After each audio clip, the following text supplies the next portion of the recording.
Good morning प्यारे बच्चों। आज हम बात करेंगे क्लास 12th के लिए। क्लास 12th में हमने आपको गॉस लॉ पढ़ाया था। गॉस लॉ का बेसिक डेफिनेशन मैंने अब समझा दी थी और उसका एक इलस्ट्रेशन लेके प्रूफ बताया था। वैसे लॉ का कोई प्रूफ नहीं होता, सिर्फ एक इलस्ट्रेशन से उसको समझाया जाता है। ठीक, आज हम उसी गॉस लॉ पे ही थोड़ा सा डिस्कस करेंगे, एक्चुअल में होता क्या है। ठीक, और उसके कुछ थोड़े से कॉन्सेप्ट समझते हैं। ठीक, आइए हम देखते हैं गॉस लॉ के बारे में। देखिए, लास्ट लेक्चर में जो मैंने आपको समझाया था वो आपको टॉपिक में बता देता हूँ क्या समझाया गया था आपको। गॉस लॉ को मैंने बताया था, स्टेटमेंट ये लिखा था, net flux passing through the close surface is equal to 1/ε times charge enclosed by the surface. वहां पे मैंने एक टर्म बताया था, चार्ज इनक्लोज। मतलब ये गॉस लॉ तभी अप्लाई होगा जब आपका चार्ज क्या हो, किसी सरफेस के अंदर हो। वो आपका सरफेस में भी हो सकता है, किसी भी शेप और साइज का होगा। आइए कुछ बातें इसमें हम समझ लेते हैं क्या था। देखिए, फ्लक्स मैंने बताया था, फाइनेट जो नेट फ्लक्स आता है, टोटल फ्लक्स इसी के द्वारा भी आता है। हम इसको लिखते हैं integral E dot D S, vector form में अगर लिखे ई डॉट डी एस, इसी को मैंने क्या बताया था, charge enclosed by epsilon times. या आप समीशन लिख सकते हैं, क्योंकि अगर मान लीजिए किसी सरफेस के अंदर एक से ज्यादा चार्ज होते हैं तो उसको हम इसीलिए यहाँ पे आपको मैंने और समझाया था कि इसके लिए यहाँ पे हटा इसको समीशन लगा देते हैं यहाँ पे। बस यहाँ पे मैंने आपको समझाया था 1, यहाँ पे था समीशन ऑफ क्यू इनक्लोज्ड। क्यों ऐसा लिखा गया था, अब इस पे हम आप चर्चा करेंगे ये क्या चीज थी। ठीक है, अब देखिए एग्जांपल्स हम इसको समझते हैं। अभी तक मैंने इसको प्रूफ बताया था आपको। अब देखिए यहाँ पे क्या था, मैं पहला एग्जांपल लेता हूँ। जैसे मान लीजिए कोई आपका इस तरह से बाउंडेड फिगर है, ये है आपका, मान लीजिए कोई एक स्फीयर है, ये आपका हो गया एक स्फीयर। यहाँ पर कोई चार्ज रखा है, एक ये मान लीजिए Q1 है।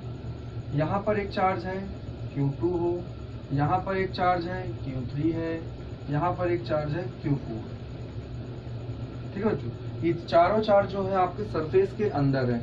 ठीक, तो देखिए, और मान लीजिए दो चार्ज यहाँ पे है, एक चार्ज यहाँ मान लेते हैं Q5, एक चार्ज मैंने कहाँ मान लिया, सरफेस से बाहर मान लिया। अब देखिए ये डेफिनेशन थी किसके लिए, गॉस लॉ नेट फ्लक्स तभी निकालते हैं चार्ज क्या हो, सरफेस के अंदर हो, बाहर के लिए क्यों नहीं लेते, ये भी हम आज डिस्कस करते हैं। तो देखिए यहाँ से सबसे पहले हमसे पूछा जाए, अगर फाइंड नेट इलेक्ट्रिक फ्लक्स, क्या पूछा जाए, फाइंड नेट इलेक्ट्रिक फ्लक्स। ठीक है, अब देखिए यहाँ पर हमको क्या करना है, हमारे सरफेस के अंदर यहाँ है। अब हम सबसे देखिए, सबसे बड़ी चीज है, जितने चार्जेस हैं तो वहाँ पे इलेक्ट्रिक फील्ड होना जरूरी है।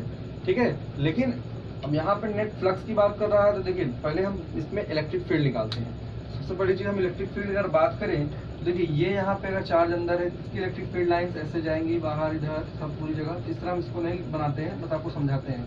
तो देखिए अगर हम सबसे पहले हम ई नेट की बात करें, नेट इलेक्ट्रिक फील्ड कितना आता है, तो नेट इलेक्ट्रिक फील्ड पहले चार्ज की वजह से भी आएगा, प्लस दूसरे चार्ज की वजह से भी आएगा, प्लस तीसरे चार्ज भी जो है उसकी वजह से भी आएगा, और चौथे चार्ज की वजह से भी आएगा। ठीक है, अब हम बात करते हैं इसके, हाँ इसकी भी इलेक्ट्रिक फील्ड होगी, क्योंकि अगर चार्ज है तो वहाँ पे क्या है, इलेक्ट्रिक फील्ड, E5 की वजह से भी आएगा। अब हम बात करते हैं नेट फ्लक्स की। तो देखिए फ्लक्स अगर नेट निकालते हैं, फाइनेट जब निकालने चलेंगे तो फाइनेट की वैल्यू जो होगी, हम इसको लिखेंगे φ1 की वजह से फ्लक्स, φ2 की वजह से फ्लक्स, φ3 की वजह से फ्लक्स, φ4 की वजह से फ्लक्स, एंड प्लस φ5। तो देखिए यहाँ पे इन सब की वजह से हम आप जानते हैं, एक एक करके अगर फ्लक्स निकालें, एक चार्ज की वजह से कितना आता है, Q/ε0। अब इस हर एक का निकाले, लेकिन अगर फिफ्थ वाला चार्ज देखिए, अब देखिए हम इलेक्ट्रिक फील्ड से आपको, हम ये चार का बता देते हैं, फिफ्थ वाला अलग समझाते हैं। अभी देखिए ये ध्यान रखिएगा, यहाँ फिफ्थ वाले का 0 होगा, क्यों होगा, ये देखिए अगर देखिए हम बनाते हैं इसकी इलेक्ट्रिक फील्ड लाइन। अब हमारा सरफेस इधर तो है नहीं, सरफेस कहाँ है, इधर, तो इसकी इलेक्ट्रिक फील्ड लाइन जो होंगी वो ऐसे आएगी, ये इधर आएगी। देखिए जितना इधर एंटर किया सरफेस पे उतना ही क्या हुआ, बाहर आया, तो जितना एंटर कर रहा है उतना बाहर चला जा रहा है इलेक्ट्रिक फील्ड लाइन, तो नेट फ्लक्स क्या हो जाएगा, 0 हो जाएगा। ठीक है, अब इसको हम मैथमेटिकल फॉर्म में भी आपको समझाते हैं। तो देखिए जैसे मान लीजिए कोई बाउंडेड फिगर है, अब मान लीजिए हमारा कोई छोटा सा बाउंडेड फिगर मार्कर ही मान लेते हैं। अब ये इलेक्ट्रिक फील्ड लाइन, सॉरी जो आपका इलेक्ट्रिक फील्ड लाइन इधर से आ रही है, मान लीजिए यहाँ चार्ज हमारा ये पॉइंट चार्ज है Q। अब यहाँ से इलेक्ट्रिक फील्ड लाइन इस पे एंटर की इधर, और इधर से फिर पास आउट हो गई। तो उस कंडीशन देखिए, इसके लिए एरिया वेक्टर, जब आप इलेक्ट्रिक फील्ड इधर ले रहे हो, इसका एरिया, इस पार्ट वाले का एरिया किधर होगा, इस तरफ। तो जितना मैग्नीट्यूड में ये देगा उसी का जस्ट अपोजिट इधर होगा। अगर ये वाला पॉजिटिव आता है तो ये क्या आएगा नेगेटिव, तो नेट फ्लक्स क्या हो जाएगा, ये मान लीजिए 5 वेबर आता है, इधर मान लीजिए -5 आएगा, दोनों कैंसिल आउट होकर कितना आ जाएगा 0।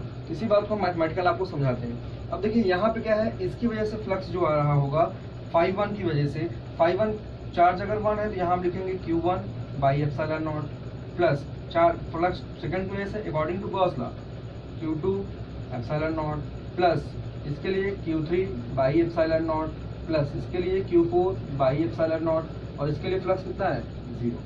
ठीक है, अब देखिए जिनको ये नहीं समझ में आ रहा है इसकी वजह से फ्लक्स कैसे 0 है, तो आइए हम उसको भी समझा देते हैं ये कैसे यहाँ पे 0 होता है। ठीक, अब देखिए यहाँ पे नेट फ्लक्स हमारा आ गया, यहाँ पे पूरी वैल्यू कितनी आ गई, ये फाई नेट यहाँ पे समझ लीजिए फाई नेट कितना आ गया, phi net is equal to यहाँ पे हम लिखेंगे 1/ε0 और चार्ज देखिए सबका समीशन, मैंने आपको जो बताया था वही चीज़ है Q1 plus Q2 plus Q3 plus Q4। अगर और भी चार्ज इसके अंदर होते हम इसी तरह इसको आगे लिख सकते थे। तो आइए अब इसके बाद इसको समझते हैं कि 5th वाला 0 कैसे हुआ। ठीक है, इसको नोट कर लीजिए आप। देखिए बच्चों 5th वाले की वजह से 0 कैसे हुआ, हम इस बात को यहाँ पे अब समझते हैं। देखिए 5th वाले हमें निकालना कहाँ था, net flux through the surface निकालना था। हमारे पास ये सरफेस आपका स्फेरिकल है। अब देखिए स्फेरिकल सरफेस पे जो बना था, बाकी सारे चार्ज की हम बात नहीं कर रहे हैं, बाकी चार्ज के लिए हमने वैल्यू बता दी। अब देखिए यहाँ पे इसकी वजह से जो इलेक्ट्रिक फील्ड लाइन आएगी वो इलेक्ट्रिक फील्ड लाइन कुछ ऐसे आएगी, ऐसे बहुत ढेर सारी लाइन्स आएंगी, सिर्फ मैं एक ही लेके कंसिडर कर रहा हूँ। मान लीजिए ये यहाँ पे इंटर किया, इलेक्ट्रिक फील्ड लाइन की डायरेक्शन क्या हो गई, ये आपकी क्या हो गई, ई की डायरेक्शन हो गई। ठीक है, अब ध्यान से देखिएगा, अगर हम बात करते हैं इसी पे इलेक्ट्रिक फील्ड लाइन, हम एक जो हमको कंसिडर करना है, कोई भी एक स्ट्रेट लाइन ले लेते हैं। मान लीजिए ये हमारी स्ट्रेट लाइन हमने ये कंसिडर कर लिया। ठीक है, अगर मैंने ये इलेक्ट्रिक फील्ड लाइन कंसिडर किया, इसी से मैं आपको समझा दे रहा हूँ। वैसे बेसिकली ये सॉलिड एंगल से ज़्यादा अच्छे समझ में आता है। ठीक है, तो लेकिन हम इसको नॉर्मली ऐसे समझा देते हैं इजी वे में। तो देखिए ये यहाँ पे चार्ज है, इसकी इलेक्ट्रिक फील्ड लाइन इधर, इस पॉइंट हम लेते हैं, एक पॉइंट ये लेते हैं। ठीक है, अब देखिए इसके लिए जो एरिया वेक्टर होगा वो एरिया किधर होगी, इसकी एरिया की डायरेक्शन कहाँ होगी, एरिया की डायरेक्शन जो हमारी बनेगी वो इस तरफ आएगी। एरिया वेक्टर तो मैंने आपको बताया था किसी भी स्फीयर में उसका नॉर्मल बनाना, तो इस सरफेस का नॉर्मल किधर होगा, इस तरफ। ये एरिया वेक्टर हम मान लेते हैं, ये छोटा सा पार्ट जो मैंने कंसिडर किया इसका एरिया हो गया DA। ठीक, और इस तरफ भी उसी पार्ट को मैंने स्मॉल पार्ट उतना ही पार्ट यहाँ लिया, इसका भी एरिया कितना है DA, लेकिन इसकी डायरेक्शन इस तरफ होगी। ठीक है, अब यहाँ देखिए इलेक्ट्रिक फील्ड और एरिया वेक्टर दोनों सेम डायरेक्शन में। यहाँ देखिए इलेक्ट्रिक फील्ड यहाँ है, एरिया वेक्टर उसका क्या है, अपोजिट डायरेक्शन में। ठीक है, तो देखिए नेट फ्लक्स अगर लिखें फाई नेट की अगर बात करें तो देखिए यहाँ पे अगर हम देखते हैं इन दोनों के बीच फाई नेट का फार्मूला क्या होता है, E डॉट DA लिखे या एरिया वेक्टर लिख ले नॉर्मली। अगर यहाँ स्मॉल ना ले, पूरा कंप्लीट एरिया इसका मान लेते हैं, तो यहाँ देखिए A लेके चले तो भी आपका रिजल्ट 0 ही आएगा। देखिए ये एरिया हमने A मान लिया, तो यहाँ देखिए इसका फार्मूला क्या बना इस कंडीशन के लिए, E डॉट DA। अब देखिए इसको अगर लिखें तो पहले देखिए अगर हम इसको मान लेते हैं फर्स्ट सरफेस, इसको मान लेते हैं सेकंड सरफेस, तो देखिए फाई नेट को अगर लिखा गया फाई नेट इक्वल्स टू, यहाँ लिखेंगे फर्स्ट सरफेस के थ्रू प्लस सेकंड सरफेस के थ्रू, तो यहाँ पे EA। ठीक है, मान लेते हैं ये E1 A1 और ये क्या होगा प्लस E2 A2। अब देखिए दोनों कंडीशन में एरिया तो बदला नहीं है ना, इलेक्ट्रिक फील्ड की डायरेक्शन चेंज है, लेकिन मैग्नीट्यूड इलेक्ट्रिक फील्ड क्या रहेगा वही, क्योंकि चार्ज आपका क्या है सेम है। तो यहाँ देखिए अगर मैं इसको एरिया वेक्टर लिखा हूँ, E मान लेता हूँ इलेक्ट्रिक फील्ड और A, और ये डॉट है तो cos थीटा की वैल्यू फर्स्ट सरफेस में क्या है, थीटा कितना है 180 है, cos 180, और इसके बाद प्लस EA cos, दोनों की डायरेक्शन सेम है सेकंड वाले सरफेस के लिए, ये सेकंड सरफेस है, ये क्या है फर्स्ट सरफेस, तो दोनों के लिए एंगल कितना हो गया 0 डिग्री। अब यहाँ देखिए EA cos 180 की वैल्यू हो गई माइनस EA, प्लस यहाँ देखेंगे तो EA मिला, तो नेट फ्लक्स कितना आ गया 0। इसी बात को गॉस लॉ ने अपने स्टेटमेंट में बोला, अगर कोई चार्ज आपका इनक्लोज नहीं है, चार्ज क्या है सरफेस के अंदर नहीं है, तो नेट फ्लक्स कितना हो जाएगा 0। इसी बात को मैं आपको समझा दिया। अब देखिए इसमें ये गॉस लॉ अप्लीकेबल, देखिए यूजफुल तो है लेकिन हम हर जगह अप्लाई नहीं कर सकते, हम वहाँ अप्लाई करेंगे जहाँ हमारा कैलकुलेशन ईजी हो, क्योंकि कभी कभी ऐसा होता है गॉस लॉ हम यूज कर तो सकते हैं लेकिन वो कैलकुलेशन लेंदी हो सकता है। तो देखिए अब कुछ सिमेट्रिकल केसेस हम लेते हैं, कुछ सिमेट्रिकल बाउंडेड फिगर, जिससे आपको समझाएं किस तरह से हम उसका इलेक्ट्रिक फ्लक्स निकालते हैं। ठीक है, इसको नोट कर लीजिए, फिर मैं आपको क्वेश्चन करा देता हूं।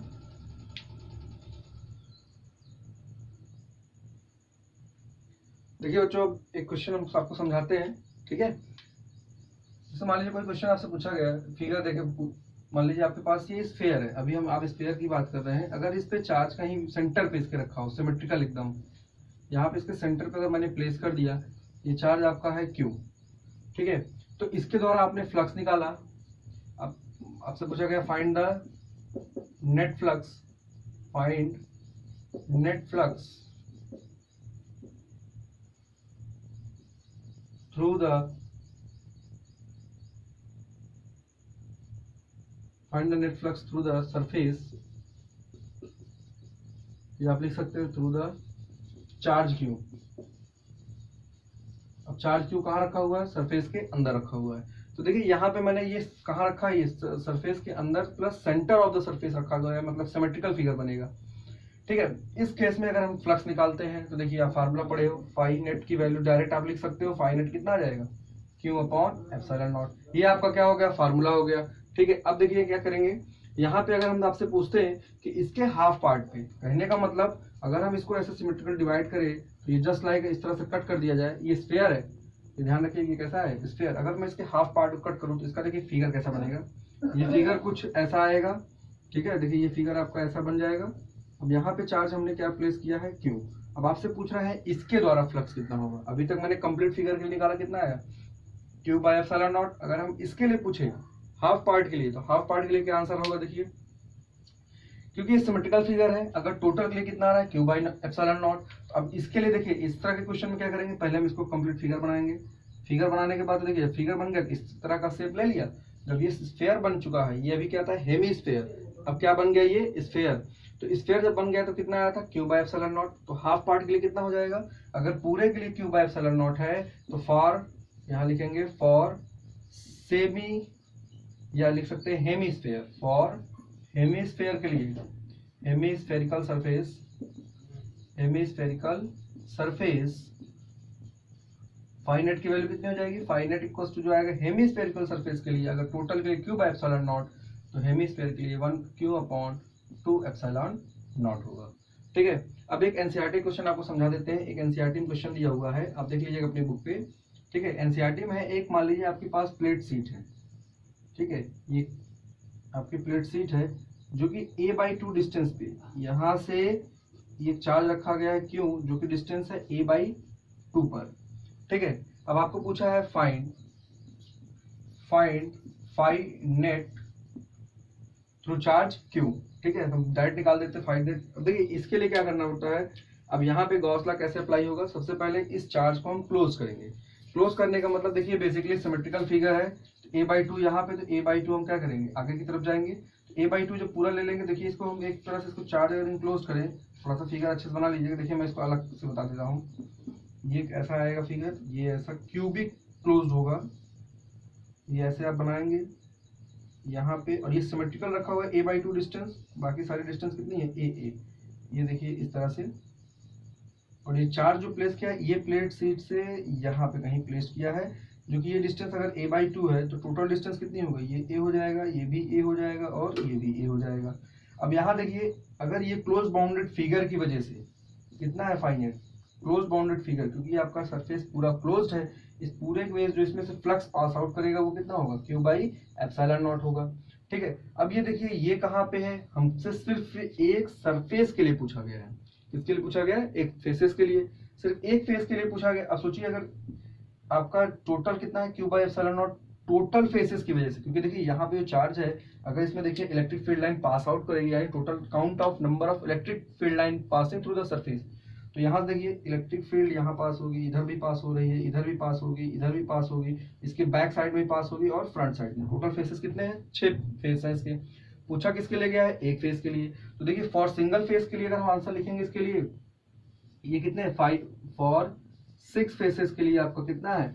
फाई नेट कितना आ रहा है? फाई नेट अगर 6 फेस के लिए आ रहा है Q बाई एप्सिलॉन नॉट, तो हम यहाँ पे हमसे किसके लिए पूछा गया? फॉर सिंगल फेस के लिए। अगर सिंगल फेस पूछा गया है तो फाई नेट की जो वैल्यू आएगी वो आएगी 1/6 यहाँ पे लिख सकते हैं Q/6 एप्सिलॉन नॉट। आप इस तरह इसको सॉल्व कर सकते हैं, क्योंकि आपको डेफिनेशन बताया गया था फ्लक्स का, ये भी count of number of electric field line passing through the surface. तो यहाँ देखिए 6 सरफेस से जब पास कर रहा है तो अकॉर्डिंग टोटल फ्लक्स कितना हमें पता है, Q/एप्सिलॉन नॉट। एक फेस का निकालना होगा तो 6 फेस का अगर इतना है तो एक फेस का कितना हो जाएगा, Q/6 एप्सिलॉन नॉट। तो बच्चों आज के लिए इतना ही। अब नेक्स्ट लेक्चर में आपको हम समझाएंगे गॉस लॉ का यूज किस तरह से हम करते हैं। सबसे पहले जो कूलम्स लॉ आता है, उस कूलम्स लॉ को डिडक्शन कैसे करते हैं गॉस लॉ की हेल्प से। ठीक, आज के लिए इतना ही। Thank you.